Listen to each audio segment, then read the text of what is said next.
Welcome to the Delta Podcast. I'm your host, Coach Coale.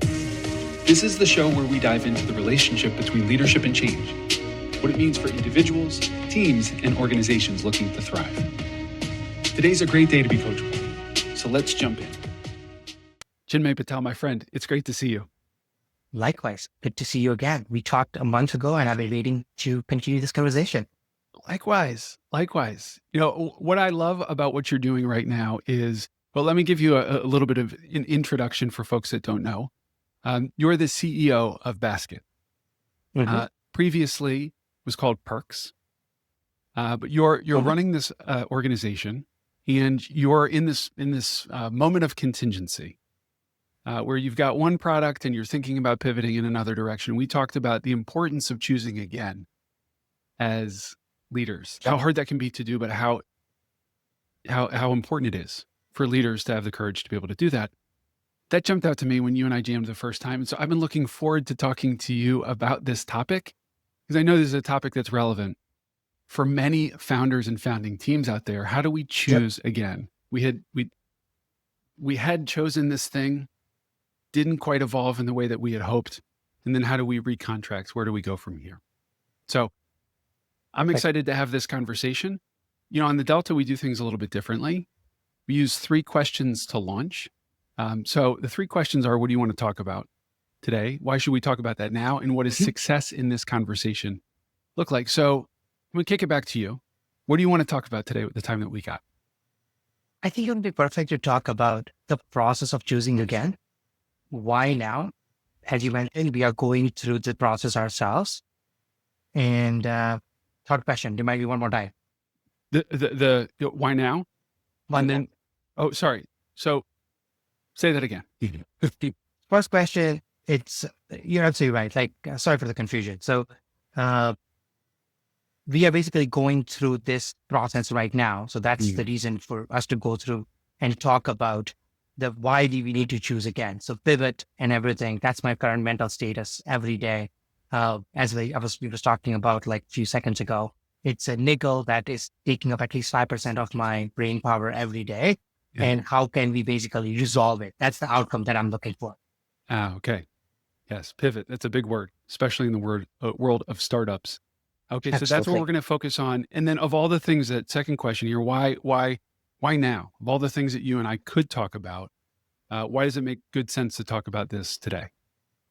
So I think if I can get rid of this one niggle, then I can get back to my optimal performance of execution.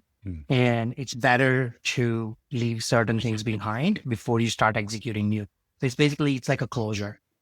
Yeah. Okay. So how do you bring closure to this thing that you've been working on so that you can spend that nickel on something else? Absolutely. I like your metaphor here. Okay. So imagine this is a great conversation. What would you like to be different by the end? What should we aim for? What does success look like today? So success looks like, one, from the context of like storytelling. How can we basically tell this story internally to myself, internally to the rest of the team? Although there is a buy-in already, but like, how can we basically be confident that this is the right decision? This is the right process. And then external communication around these processes. And that includes like investors, you can count as internal as well, but like investors, our existing partners who have supported us amazingly well in Perks, existing clients, and the newcomers, like who's going to partner up with Basket and say that, no, we're not going to leave you hanging just because we move away from this product doesn't mean we're going to moving away from Basket as well. So I think that coming up across with that storytelling is what is going through my head. And if we can come up with a few ideas on how we can complete that story, that would be perfect. I love this. Let me play this back to make sure I got it. So it's not just the pivot. It's not just the decision, do we go with door A or door B? It's, okay, we know we're going to close door A. We're going to open door B or explore that. What's the story that we're communicating internally to ourselves to make sense of this? And then beyond that, what's the story that we're sharing more broadly with other folks that have some sort of stake in what we're doing? Perfectly said. Okay. I think this is going to be a highly relevant conversation for a lot of builders and dreamers out there. So where would you like to begin? Let me tell a little bit about like what Perks did and what Basket and let me come to a point where why we need to at least choose again using perks, right? So let's get to that point so that everyone has the same context. And then based on the question, if you want to go in each direction, I'm open to it completely. Great. So perks started where before perks, I was running an agency, basically downtown Toronto. We had a few folks that were just solving extremely awesome technical challenges. And, but it gets tiring to run an agency because it's a hamster wheel. So we were like, look, it's great money. Oh, trust me, agency is great money if you know how to solve real problems. And if you know folks who have real problems. So it's as simple as that. People will throw money at you regardless if those two things are correct. However, it feels like a hamster wheel because you solve a problem and then 3 months later you start again and then you do it again and you do it again. And it's, I get bored really easily in this kind of context. So that was my first major moment of choosing when I'm like, look, agency wise, yes, it's great money, but I think it's time for me to start working on some products that have great potential rather than just me circling around the same task again and again. So that's when first time back in 2021, some of my friends, and the opportunity arises. Back in 2021, one of my friends at Shopify reaches out and says, some of the brands wants to sell NFTs using Shopify. Chinmay, you and your team have done e-commerce work. You guys have been doing crypto work. You guys are technically smart. Plus, the big problem in technical world is very few people can present themselves well to a big enterprise as well. So it looks like you have those. I would like to make introductions to these big brands so that you can onboard them to Shopify and at the same time onboard them to blockchain. And I'm like, as long as there is a product opportunity, I will do so. That's how the park started. Okay. And, so can I interrupt for a second? I don't want to jump over something that you said that jumped out to me.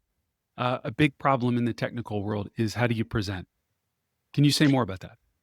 Absolutely. So I know in Toronto, there are at least 5 to 10 different technical development agencies, but those teams can represent well in front of developers. So for example, they can communicate in more tech lingo than a business problem lingo. So if they want to talk about like peer-to-peer communication and how basically lib2 libraries will work and how to implement in Rust and everything around that, easy peasy. If right? I don't know what you're talking about, though, I have no idea. Right. So that is the part of this. All 5 to 10 different technical agencies can do really well. Okay. Which we could as well, but we also had the know-how to talk to a big business and say, okay, your problem is this. And for example, in the NFT term, yes, your problem as Budweiser, that was our big brand that was introduced to us at that time. And your problem is not really Ethereum versus Solana versus Polygon. Your problem actually is how do you connect with Gen Zs?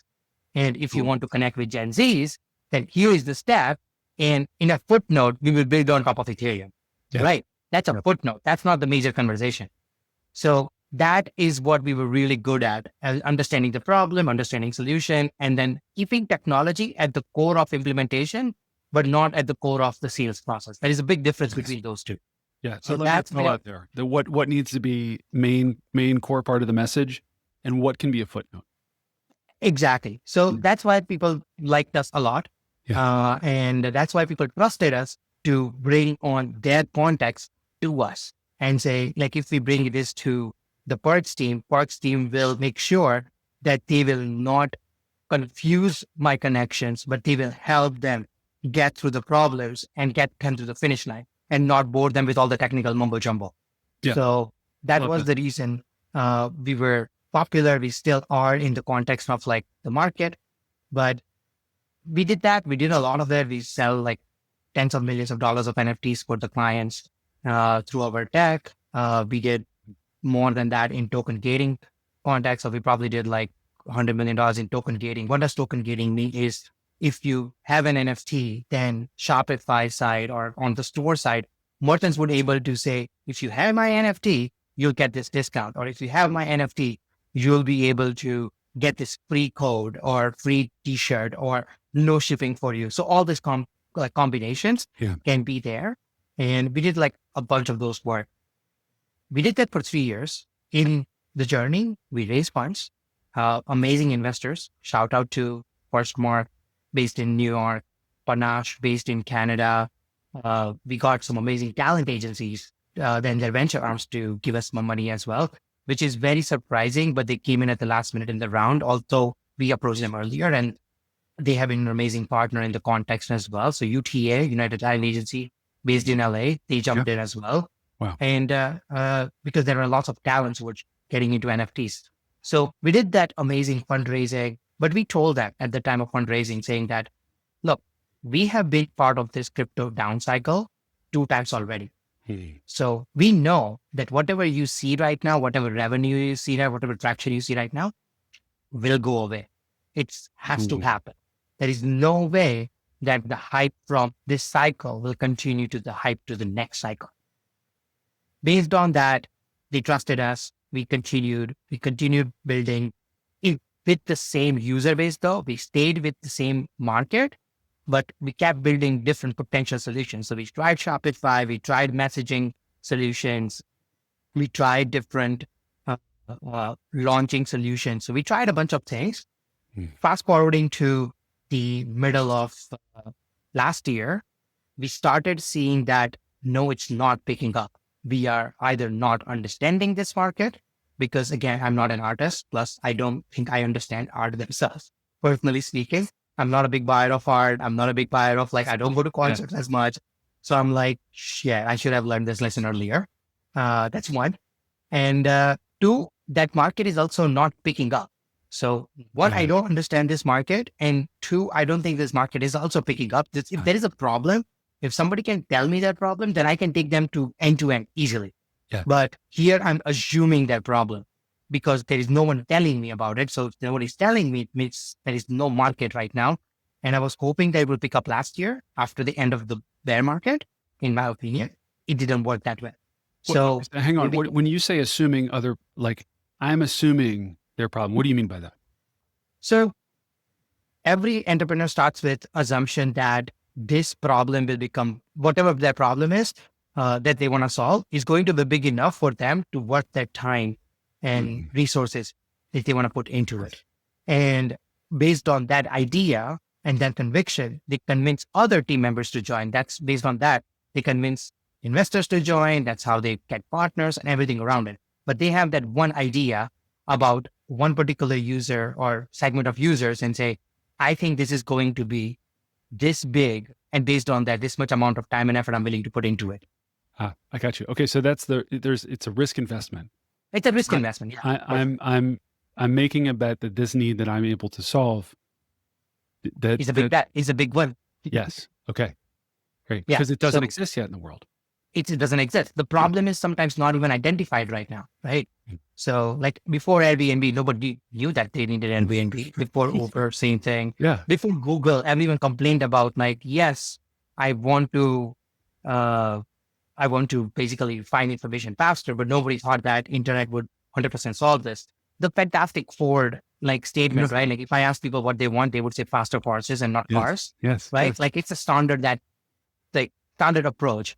And I didn't think at last year, middle of it, I had a big aha moment saying that I don't think I can sell or understand enough to even come up with a product to the audience that I'm targeting, which is the creators of the crypto world. Yes. And that's when I'm like, oh shit, we need to rethink it, but we still have some clients and everyone. So we're going to keep building.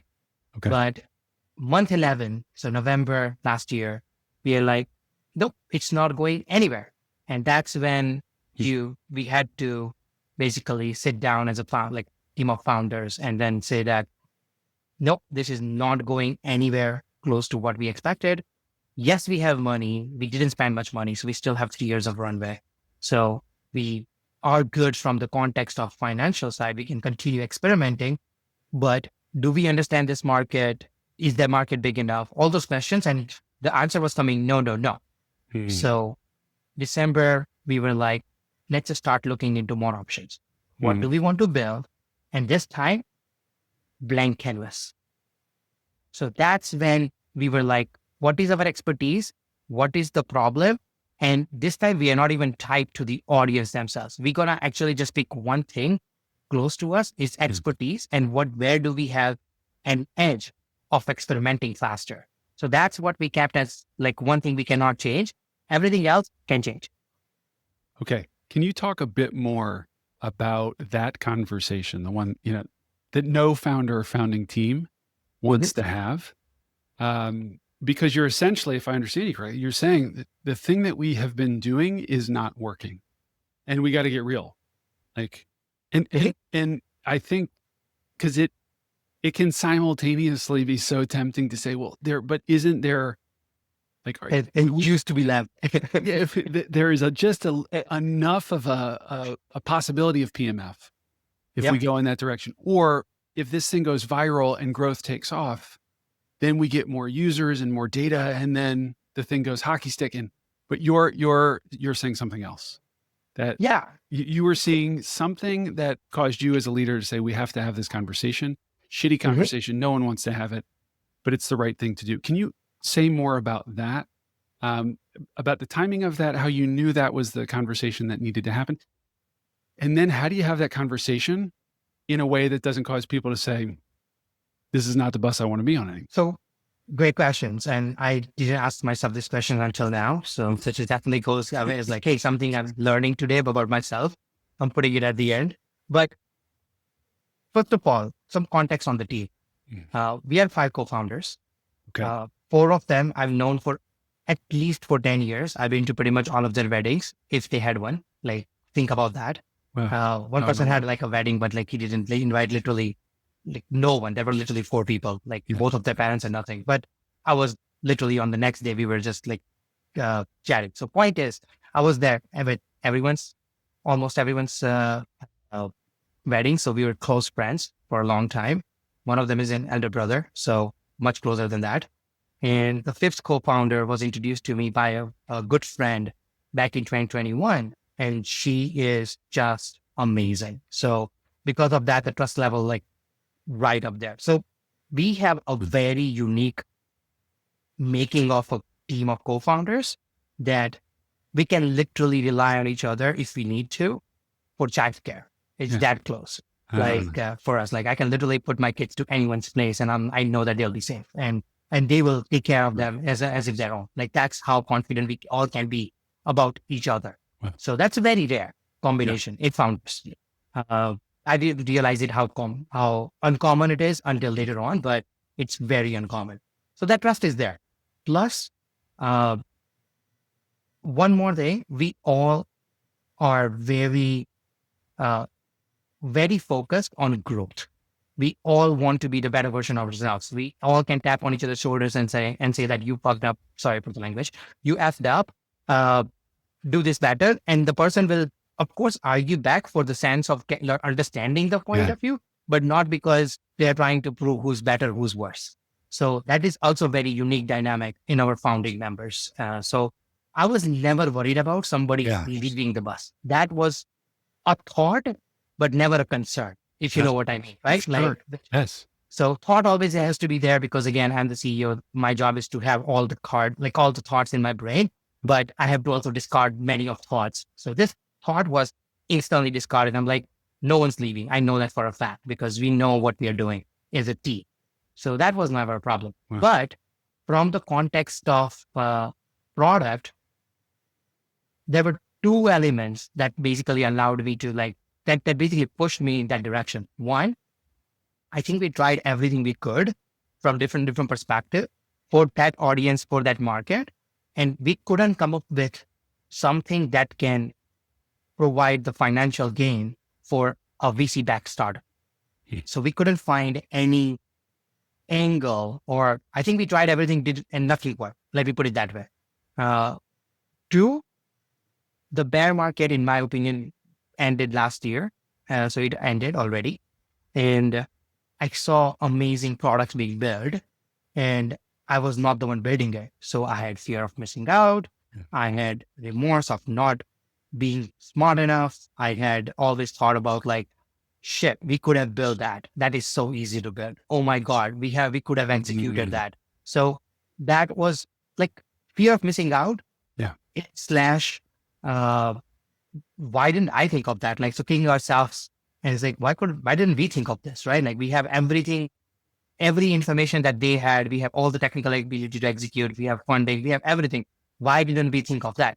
And it came down to, again, the same thing. The market that we were serving, we could not project that faster or in a more accurate manner than the markets that we could. Right. So that when those two things happened, I'm like, you know what, we need to have a chat, guys. And when I did, surprisingly, they all were feeling very similar. Mhm. So it was a very easy conversation once Yeah. I opened up and they're like, Chinmay, everyone had that kind of thoughts or chat in between. And some of them also brought it to me as well. Yeah. But everyone has had put their thoughts into that direction already. Yes. And when I brought it up, it was more like an escape valve where it's like, Yeah. okay, yep, I completely agree. I think we should have stopped it actually 6 months ago. I don't even know why we wasted last 6 months. And I'm like, then you should have pushed for it. But again, it's my Yeah. fault that I may not have created that environment for people to push in that direction. Yeah. This is a great reminder for founders that if you're thinking something, if you feel like there's a conversation that ought to be had, you're probably not the only one in that space. Absolutely. Yeah. Most founders will think alike in the context of execution. Yeah. That's actually a good, that's a good alignment on co-founders. Yes. You said That's a something bar. earlier you surprised me. So you were talking about growth. Mhm. Okay. And you said we're all aligned in growth. And you know where my mind went was like growth in numbers and users. You took it in a different direction. Yes. We're aligned in like our own personal growth and development to the point where, and this I think is a great test for founders and founding teams. Is it possible to say you fucked up? And because that's serious accountability, is there enough trust for me to say that to another co-founder and for them to not take it personally? Yeah, it's like I am blessed around this. Like this is something that anyone can tell me and we can tell to anyone in the team. And arguments will happen for the right reasons to understand the point Yeah. rather than how could you have said that to me? And like I don't think anyone has used that language on how can you say that? That phrase has never come up. Yeah. I just realized that. Wow. It's pretty cool. Neat window into your team. I know you want to talk about perks and pivoting to basket. So where should we head next? So I think that's when we started talking about what we can do. We looked at like what mistakes we made internally. Like I can list 3 or 4 mistakes. One mistake is we were targeting the market that we didn't understand. We never focused on the problem as much as the user experience. So user experience is important, but problem is becoming more important than user experience. So are we selling the like standard? Like are we selling the vitamin or painkiller? Right. So focus on that idea. Third, I think it was a big moment for us where were always worried about going to jail because in crypto, so that we said no to a lot of good ideas that others executed, and then we had FOMO for not building it, Yeah. or we kicked ourselves for not building it. Hmm. And this time we were like, okay, we're not gonna do that. We're not gonna make the same mistake again. If we had funds, we still have some, and we could have hired a lawyer to clarify it. Yeah. Rather than that, we discarded it because it's a legal complexity. So going forward, I'm not removing an idea because of the legal complexity. So that's the third. That was the third major lesson. And the fourth one around that is I stayed away from speculation for a similar reason, but not really. Like it was more like a moral decision to stay away from speculation. That is stupid.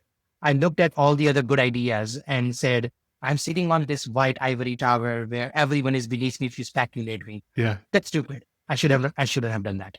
Speculation is part of the game. And I'm not saying that everyone, like it's a gambling or betting and we're going to create betting platforms.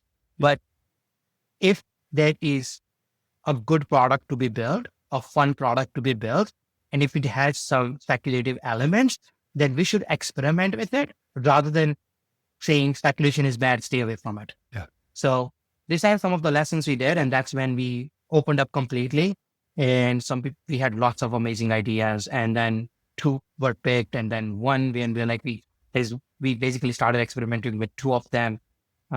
We this also one more lesson was we don't want to stay in the build phase for longer. We just want to start talking publicly. So build in public is not natural to any of us. Like we Yes. all are introverts, although I may not sound like one, but and I Mm. am not an introvert in the context of other people call it introvert, but I don't like talking about myself as much. Yeah. Like I think it's more about the culture I grew up in where we don't talk about our accomplishments. We don't talk about our failures. We just basically talk about ideas in general, but not what I did with that idea, because there's a difference between them. So, and building in public means I'm talking about my wins publicly, I'm talking about my fails publicly, and that's how I'm building a community. Yeah. So that's what we wanted to do this time differently, and that's what we did. We had two ideas. We literally blasted two ideas and said, "We have these two ideas. What would you think about them?"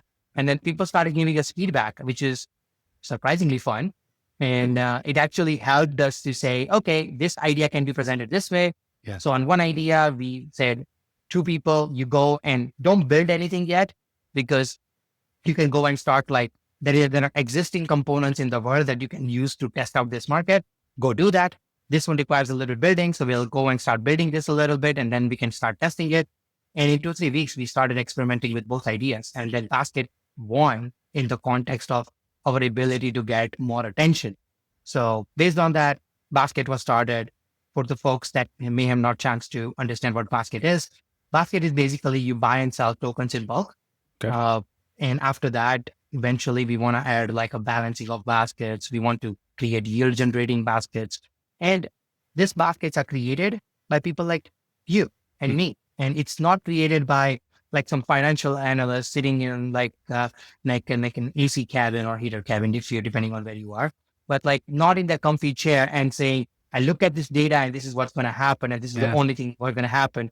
And 6 months later, they're apologizing to the world that they were wrong. Actually, they don't apologize. They just like change the narrative completely. But you know what I mean? Like these are people who are completely like confident, but confidently wrong. And I'm like, you guys don't know jack shit. And like community people don't know jack shit. And these community people are more in the lenses of it so they can find nuggets. Yes. So community people should be building baskets, not everyone else. So we opened it up to anyone. So anyone can build a basket now. Okay. Chinmay, tell me, I've got 1,000 questions, but I'm going to go with this one. Go ahead. I can imagine a leader. I mean, you said you come by it honestly. Like I tend to be more indirect. You know, I didn't grow up in a way that where it comes naturally for me to speak in public in this way, to build in public, to address my failures, or my accomplishments. I can imagine a founder or leader saying, my team is looking to me to provide direction and clarity. And if I go to them and I say, sorry, I was wrong, or that was a stupid thing that I said, or I'm taking us in this direction. I'm worried that that's probably the wrong direction. Let's talk about it. I can imagine folks out there saying, my team's going to lose respect for me, but you're offering a different take on it. That if I'm hearing you correctly, that doing those things has actually helped. Can you say more about that? Like, what advice would you have for our founders maybe struggling with being vulnerable and open with their team? So again, this goes into how people are brought up. So there is no clear direction how it will work for everyone. But for me and how I was brought up, respect was never given. It was always earned. And it's very surprising when I talk about this with my parents, and my parents were like, that was not the intention, but this has happened. But point is, I was able to challenge my parents from the very young age. Like if they did something good, bad, that I agree or disagree with, they would have a conversation. Sometimes they would shun me off, but at least I'm allowed to ask a question. I'm never penalized for asking a question. You know, like some parents basically say, don't ever ask me this question again. Yes. That never happened to me. So if you ask my brother, he would have a different opinion, by the way, although we grew up in the same household.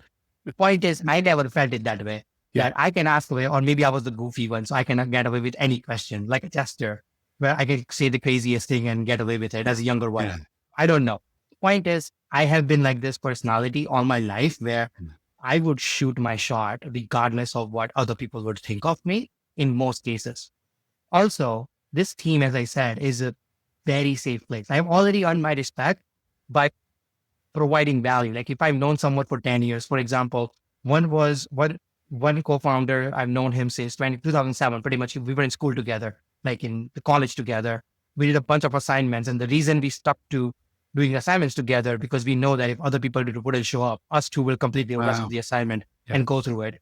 Another one is basically where I joined my first company after school. He was my senior dev and I was a junior dev. And that guy has seen me deliver and I've seen him deliver. So that respect is like, there is no reason for me to earn respect, or even there's no respect that can be like traded anymore. Like we know what we can do. Another one is my elder brother, who is never going to respect me, and that's okay. Right. And You've accepted that. exactly that. Right. Like I'm the screw up one in the family. I understand that I'm the goofy one. I get it. And now he So works for that you or works with you? Is it? works with me. Yeah. Like Works- works for me is a different question, right? Like everyone thinks and he acts like he works for me, but he works with me and sometimes he bosses me around, but that's okay. And another one is, as I said, like the new entrant to the team, and she basically commands her own respect. So there is no Exactly. reason to worry about the respect part. It's more about, it goes always back to, can we solve this problem? Is the problem big enough? And it's always asking about the right question to make sure that we all are growing, right? Yeah. And that's where it comes down to all the time. So it's more about having the right team structure around you. Yes. And going forward, I think we were able to, like, we grew the team to 10. We reduced some team because we changing direction. And we asked everyone saying, if we don't agree with direction, here is how we can exit from the company. These are the options. But all of them, like until we had the full strength, we could have this conversation with anyone in the team and that would be okay. Hang on a second. You said, as you're saying, we're going to go in a new direction. You also said, if you don't agree, here's how you can exit, and not in a like, there's the door if you disagree. I'm hearing it as a more respectful conversation. It sounds like, where this is the direction that we're choosing. And if for you, that's not the right direction, then here's the off ramp.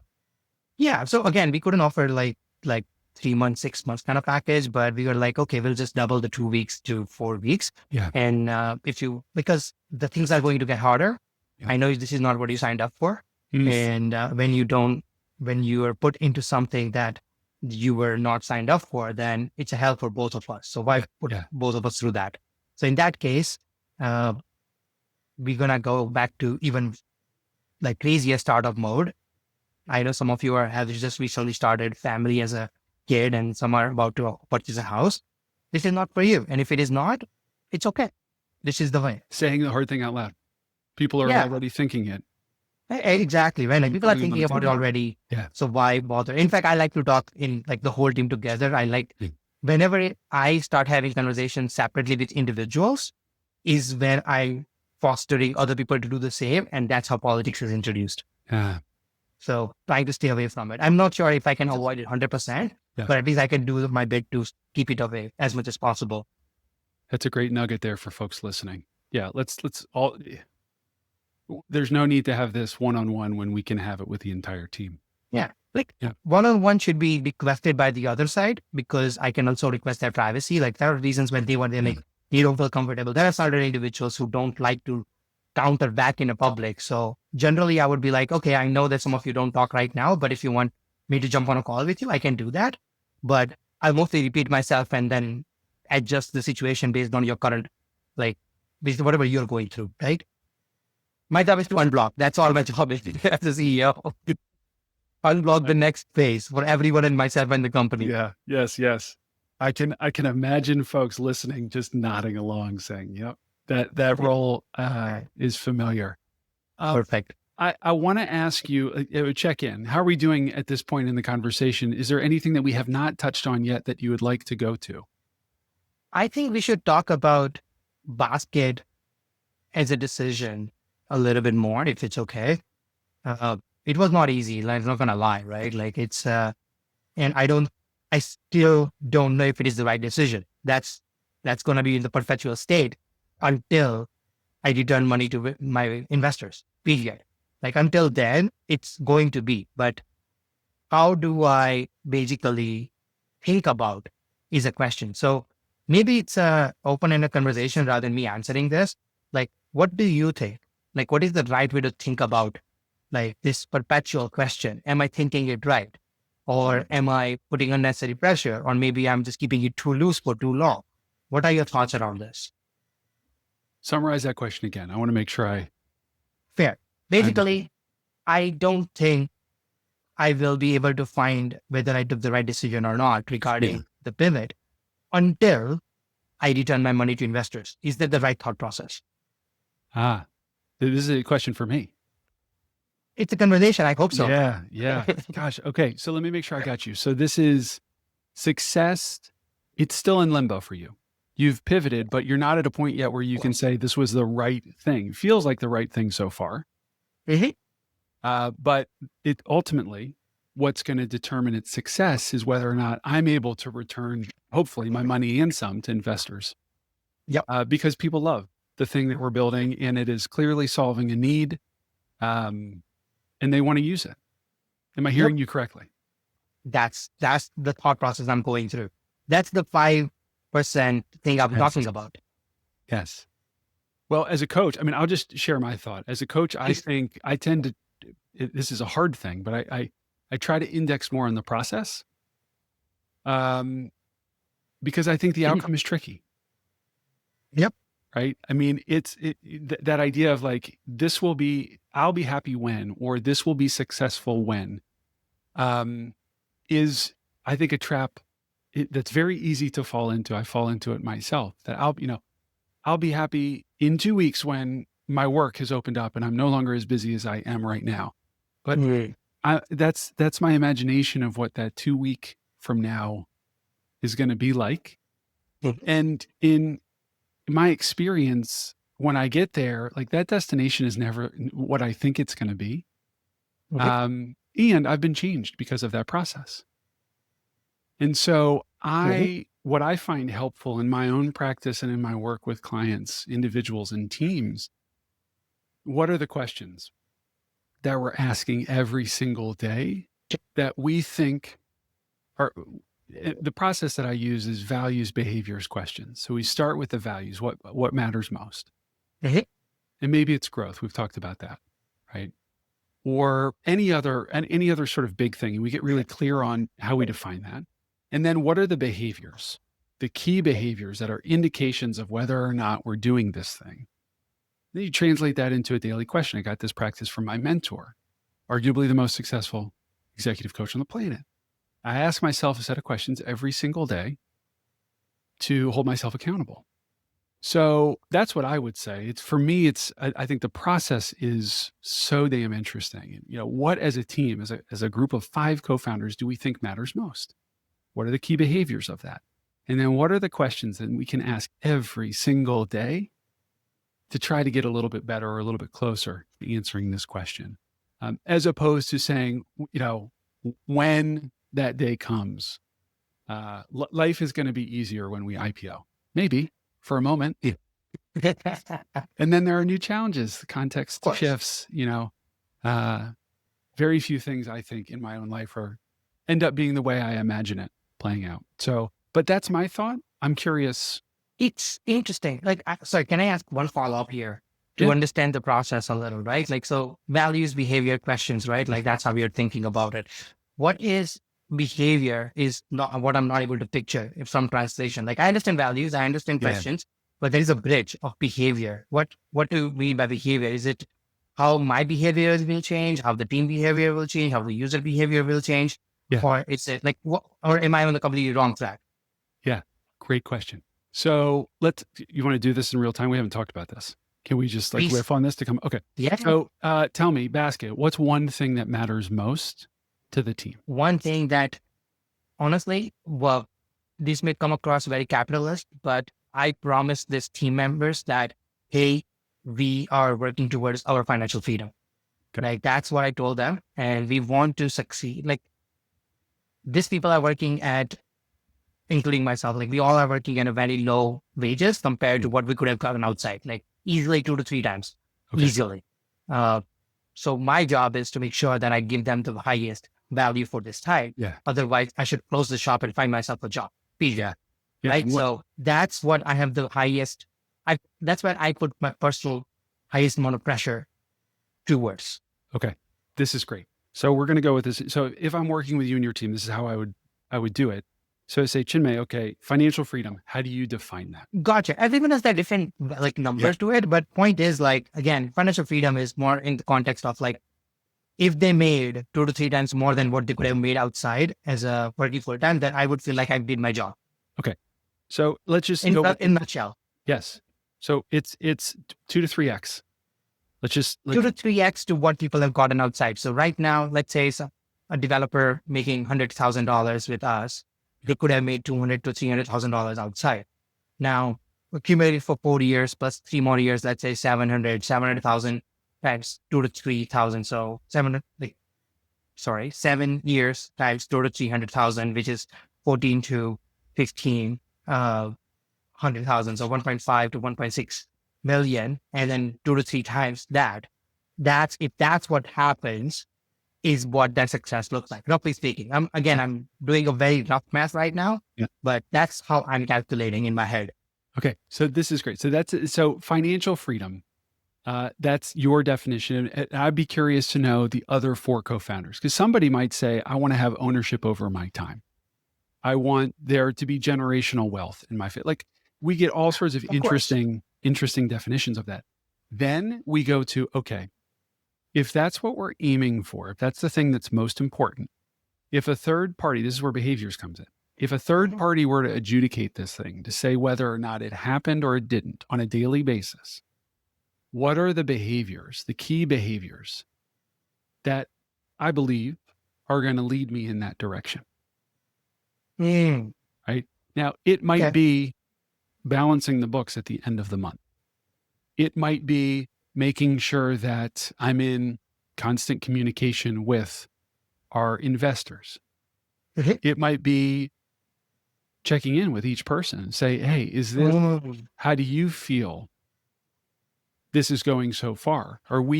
Is this project moving in the right direction in terms of helping you achieve? Because you're sacrificing for this, helping you achieve financial freedom down the line. I want to kick it back to you. I'm curious, what are the, and we're talking short list here, 1, 2, maybe 3 at most.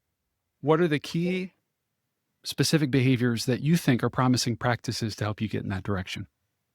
So I think, although I said it's a very capitalist approach from individual side, everyone is very into building a product that is really going to solve a big problem, right? Like, yes, motivation could be money, motivation could be time, motivation could be generational wealth and everything, but it all come down to building a product that solves a big problem. So right now, our focus is how can we really identify the user needs, test every iteration of it towards what KPIs. So based on that, we set some KPIs. I think I'm jumping into questions already. Maybe I'm wrong. No. This is great. Keep going. Yeah. So KPIs are basically that we have is how many baskets are created right now. Yep. And how much money has flown through this basket. Okay. Those are the 2 KPIs are the one that we are looking into the most. And I think the North Star metric that we are considering for ourselves is how much capital gain people made once they're invested in the basket. Okay. Compared to if they kept the money in ETH. Because you cannot compare with USDC because it's stable coin, stable whatever, or fiat. I'm saying if you kept it in ETH versus if you kept in one of those baskets, would you have made money? Would you have lost money? And by how much? Yes. And that adds up to the capital gain. We call it community gain. Like, so what is the community gain that we have created because of basket? And that's going to be a North Star. That calculation is hell a lot of complicated. And I don't think we have perfected it. I can't imagine what that algo looks like. Okay. So because that's got to be a lot of variables in there, I would imagine. Yeah.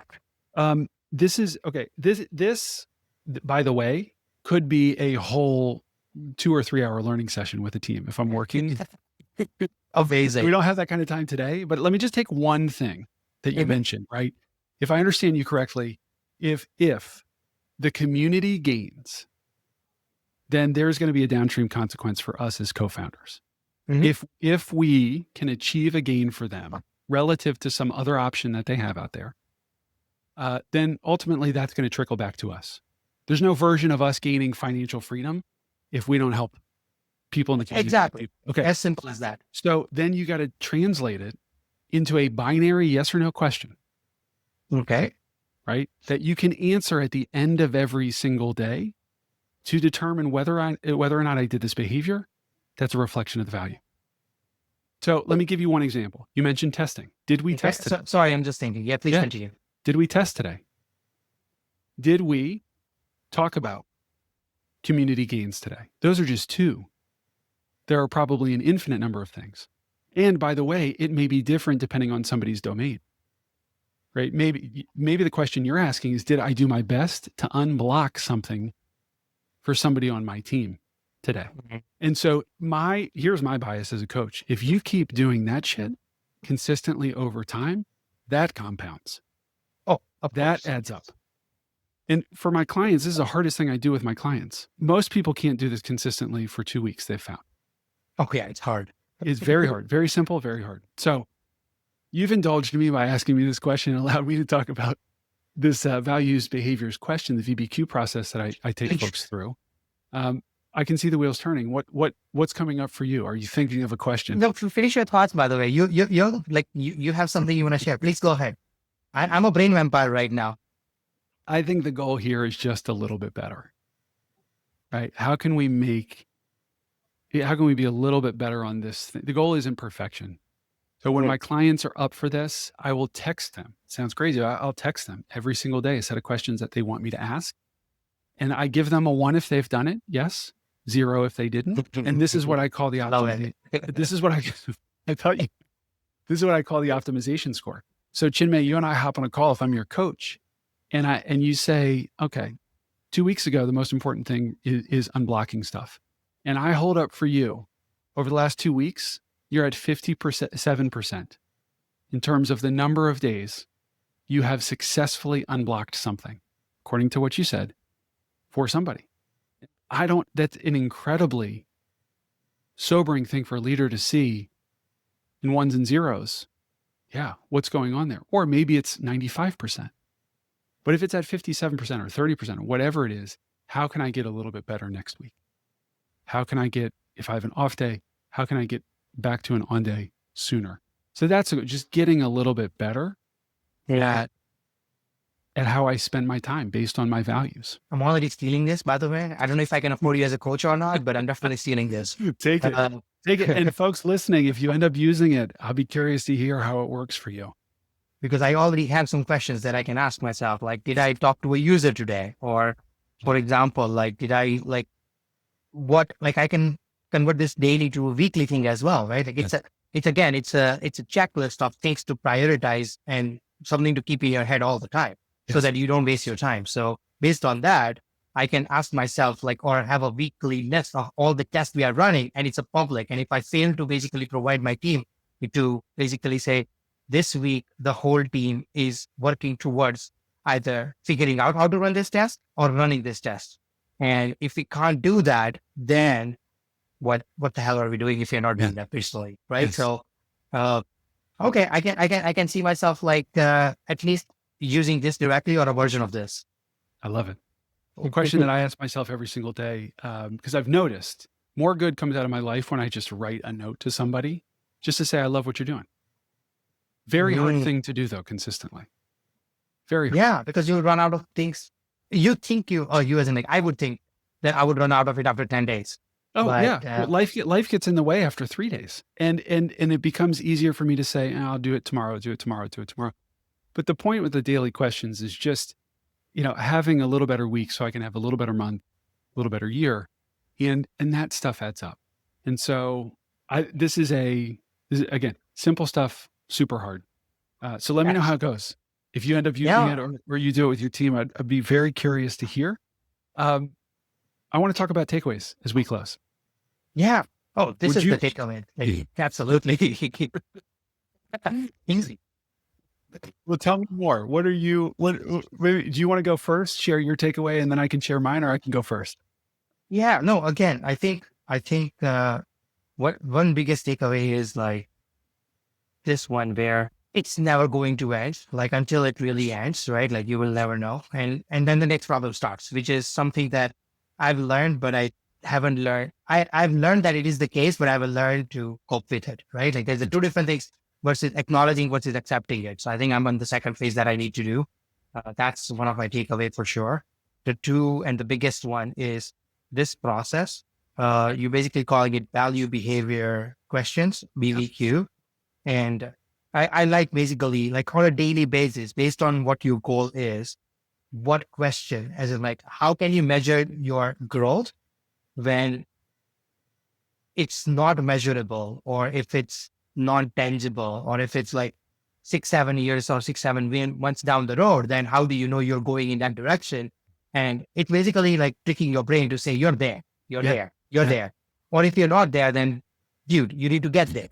Either of those two, right? So basically like these are amazing brain tricks that I can think. I'm sorry, I'm calling it tricks. I don't know if you will, I'm cheapening it or making it more valuable, but these are brain tricks for all of us to basically be better. Yeah. No, I think So that's my major takeaways. I love it. I love it. I think this conversation for me has been such a powerful reminder of just how valuable vulnerability is. And I see in all the ways in this conversation, you've been open. You've talked about things that have been hard, your uncertainty, very difficult. I mean, some of the most challenging, I think one of the most challenging phrases to say is, I don't know. And I think, but as we've talked, I can easily imagine how that actually, ironically, maybe pulls your team together or enables your team to have the conversation that they should be having, but they really aren't because you've gone first. And so this for me has just been a great example. I want my team to be more vulnerable. I want them to open up.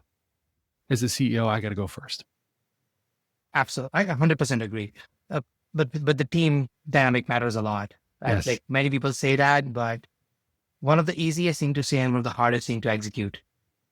Indeed. Indeed. Chinmay, how can folks connect with you? How can they follow what you're building at Basket? They can follow me on Warpcast. I spend a lot of time on Warpcast these days. It's chinmay.eat, chinmay.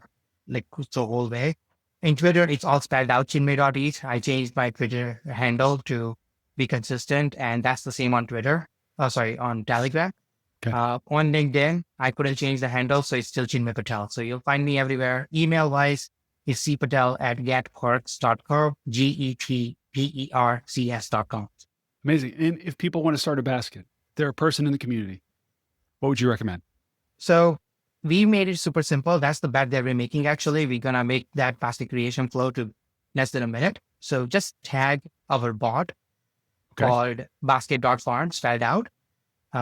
Right now on Warpcast, soon to be on Twitter as well. Great. Just tag it and then say what tokens you want and how much weightage you want, and we'll just create a basket for you. Hell yeah.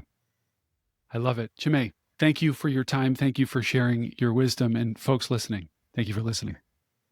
Likewise. Thanks for having me. And anyone that was listening, this was a great conversation. I learned a lot about myself. Thank you so much. All right. Thank you. Thanks for tuning into the Delta Podcast. If you're ready to lead through change, stay with us. Until next time, remember, it's always a great day to be coachable.